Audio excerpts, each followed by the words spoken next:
تکن امدادکم از بندگان آزاد۔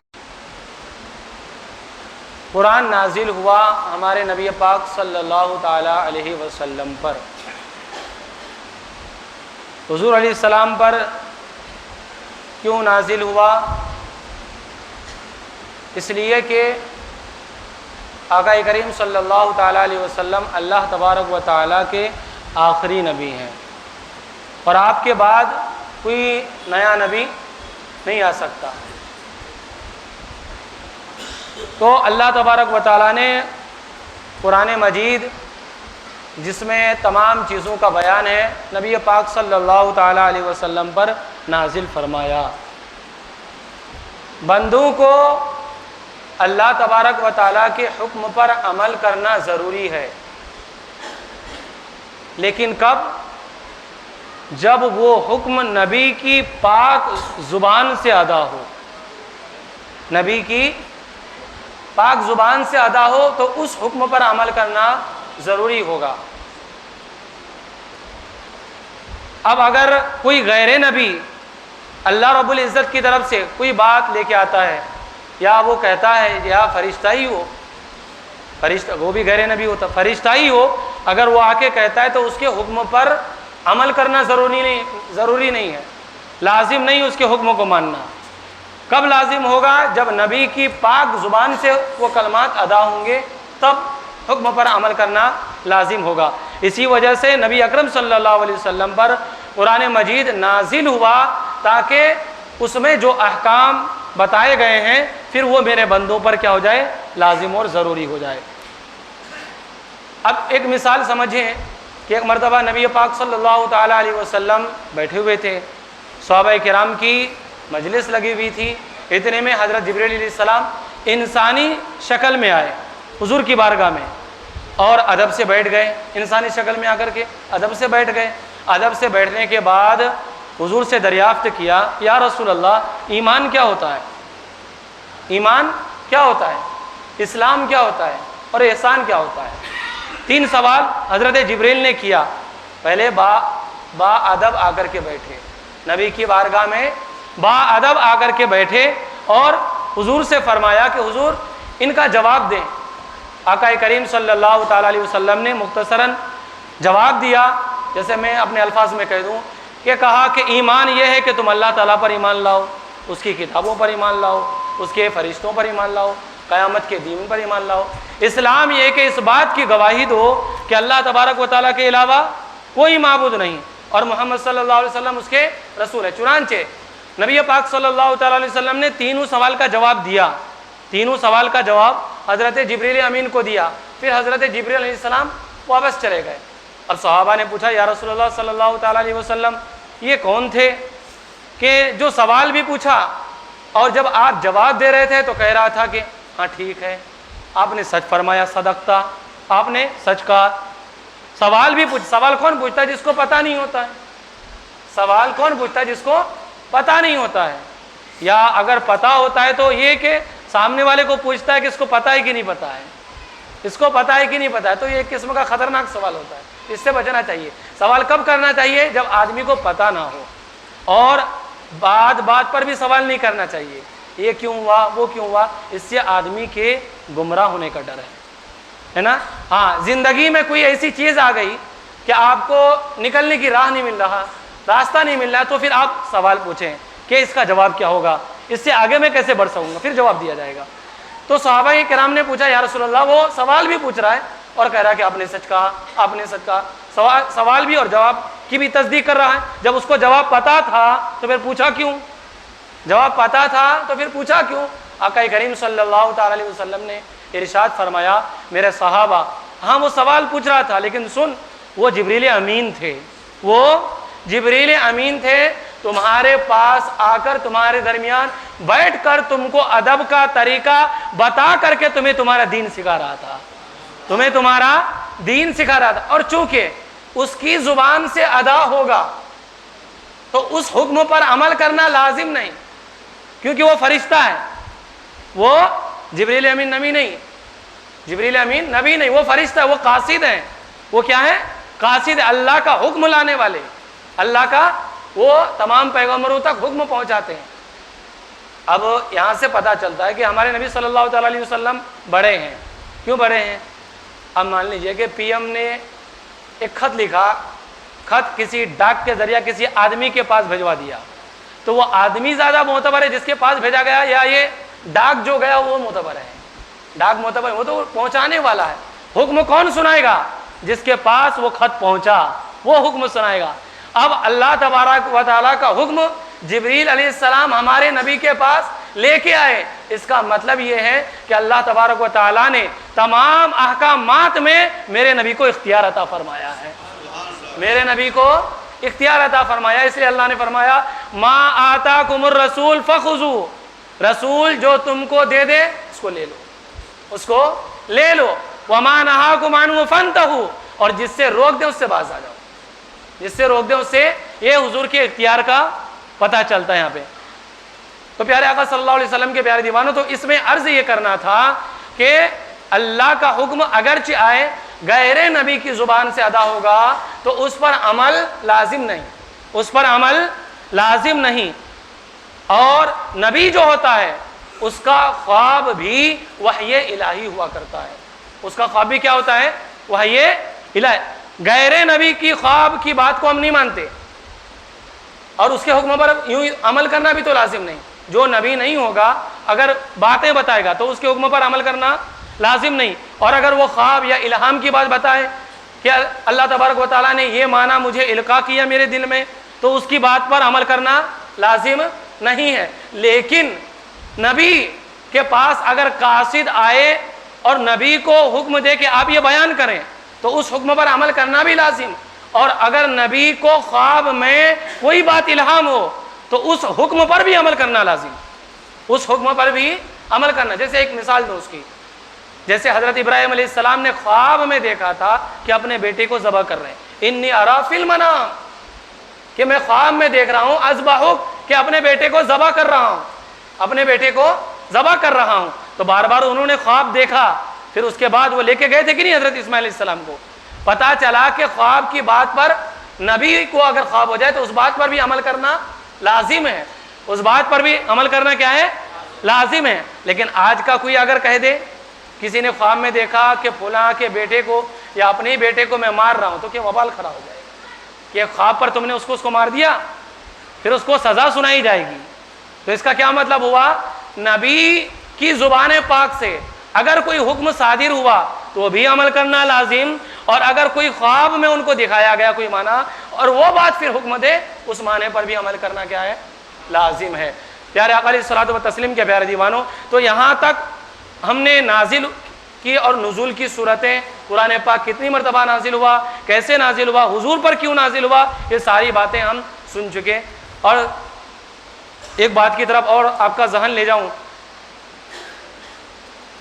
یہ تو ہم کو معلوم ہو گیا کہ قرآن پاک لوح محفوظ سے آسمان دنیا کی طرف نازل ہوا۔ قرآن مجید فی لوح محفوظ، کہ قرآن مجید کہاں پہ؟ لوح محفوظ میں تھا، وہاں سے 23 سال کے عرصے میں تھوڑا تھوڑا کر کے نازل ہوا، تھوڑا تھوڑا کر کے نازل ہوا۔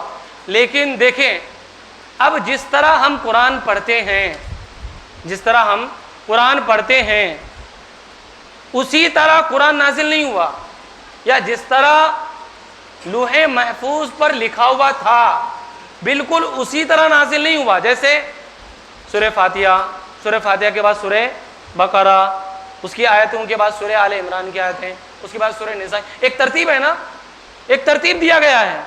لیکن جب نازل ہوتا تھا تو اس ترتیب سے نازل نہیں ہوتا تھا۔ نازل کیسے ہوتا تھا؟ جس حکم کی ضرورت پڑتی تھی وہ حکم نازل ہوتا تھا، جس حکم کی ضرورت پڑتی تھی وہ حکم نازل ہوتا تھا۔ پھر اب چونکہ میرے نبی کی نظر تو لوح محفوظ پر تھی کہ نہیں، یہ تو اولیاء کرام کی نظر بھی غوث اعظم کہتے میری نظر لوح محفوظ پر ہے، غوث اعظم کہتے میری نظر لوح، تو یہ ولی کا مقام ہے تو نبی کا مقام کیا ہوگا؟ تو لوح محفوظ پر حضور کی نظر تھی۔